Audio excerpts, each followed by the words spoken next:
diriez que c'est quoi la santé, là, dans l'époque qu'on vit?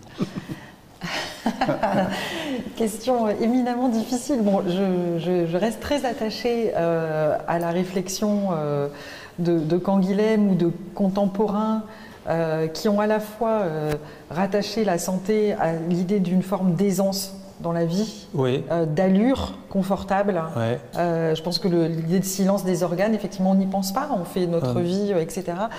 Donc c'est une définition qui n'est pas pour le coup très technique, très épistémologique, mais je pense que c'est une définition qui peut renvoyer à l'expérience vécue de chacun et qui est extrêmement importante. Et après tout, est-ce que ce n'est pas ça que doit viser, compte tenu de l'état de santé, de l'âge de la personne, la médecine, de faire en sorte que la personne se sente aussi confortable que possible dans son allure de vie.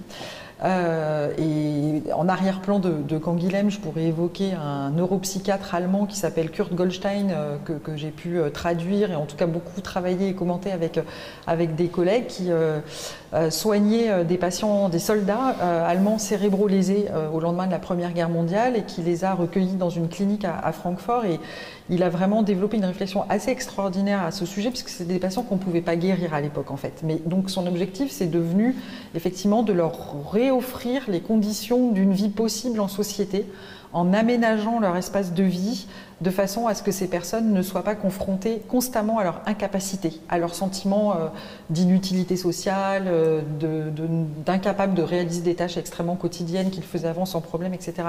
Donc oui, moi je tiens, enfin en tout cas je tiens beaucoup à cette idée que la santé doit quand même continuer à être pensée en lien avec cette aisance, cette allure de vie, ce confort.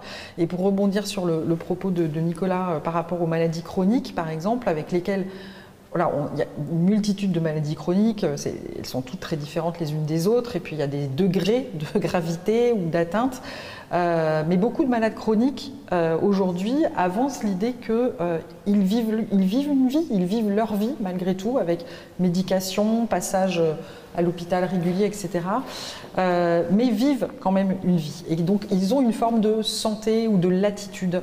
Voilà. Donc ça, je pense que c'est une idée extrêmement importante. Maintenant, pour peut-être compléter ma réponse sous un autre angle et revenir peut-être à ces enjeux autour de l'environnement, il y a tout un questionnement à avoir sur la relation entre la santé des humains et, même si c'est un peu métaphorique de parler en ce sens, la santé de l'environnement et des écosystèmes. Et c'est un petit peu notre enjeu du jour.